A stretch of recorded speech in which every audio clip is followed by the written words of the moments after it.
S'il était un pays, ce serait celui du soleil levant.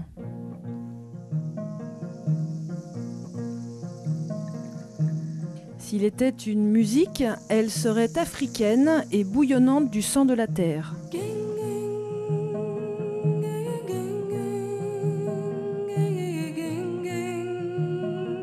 S'il était un animal, il serait familier et insoumis à la fois. C'est un homme, près de nous, qui puise sa lumière de l'ombre et nous éclabousse d'étoiles. Un artiste secret et bavard à la fois, loin du babil inutile des salons chics. Souriant à la vie, un petit garçon heureux qui poursuit son chemin, un réconciliateur dont l'œuvre apaise et allume en nous l'espoir d'une fraternité. Meudon l'a découvert très vite l'an dernier lors de la Fête des Arts et lui consacre aujourd'hui une exposition intimiste au Centre d'Art et de Culture du 17 octobre au 6 décembre. De quoi plonger corps et âme dans l'univers de ce marchand de rêves épris d'humanité qui ne cherche qu'à témoigner de la joie et avoue simplement vouloir rester dans la vie, pas dans l'absolu. Il dit bénéficier par chance d'une force intuitive. Et le fait est, sa seule présence réveille notre propre intuition. Il dit joliment vouloir faire des trucs comme si on les avait sortis de terre, de la pure invention, des supports pour rêver dessus. Et la magie opère dès que l'on pénètre son atelier de Clamart.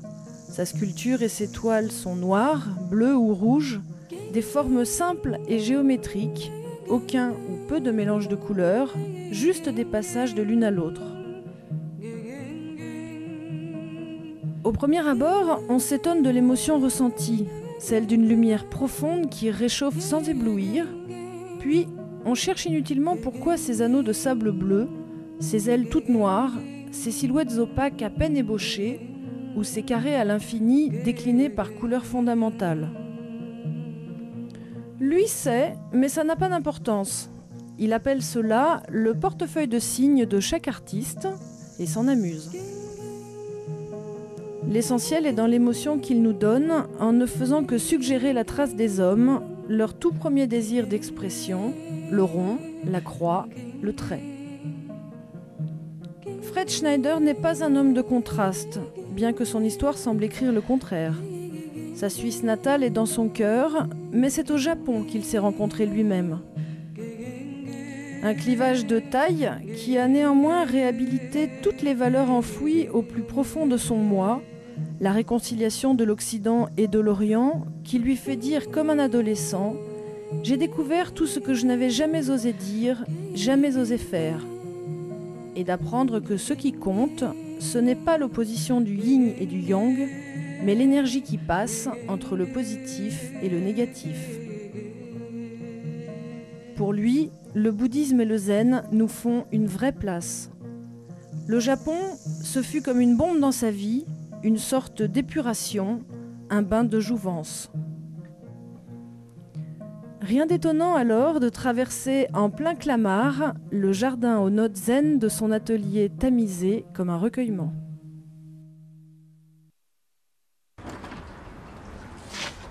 Bonjour. Bonjour. Entrez. Bienvenue dans mon atelier. Alors c'est ici l'antre de l'artiste. C'est ici que vous travaillez. Exactement. Toute la semaine. Oui, oui, oui. Et vous exposez tout dans cette pièce-là ou... Non, disons que j'ai la chance de disposer d'un grand espace. Ici, c'est mon lieu de travail. Donc tout ce qui est sur une hauteur de table se passe sur cette paillasse-là, qui date de l'ancienne occupation, parce que c'est un atelier de recherche de couleurs. Voilà, puis la peinture et tout ça ici. Et après, je peux les extraire de son lieu de travail. J'ai une pièce à côté et j'ai une pièce au-dessus pour exposer. Parce que j'aime bien que les œuvres sortent de leur lieu de naissance, quoi, pour prendre du recul. Pour leur donner un peu d'espace. Oui, voir comment ils vivent, quoi. Voilà, on peut passer dans la pièce à côté? Voilà, par exemple.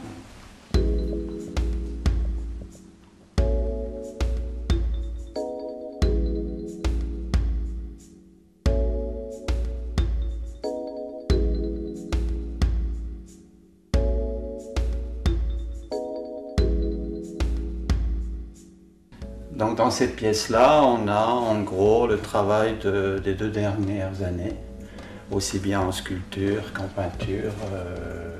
Certaines choses ont été exposées l'année dernière et d'autres choses les gens vont découvrir à la prochaine exposition.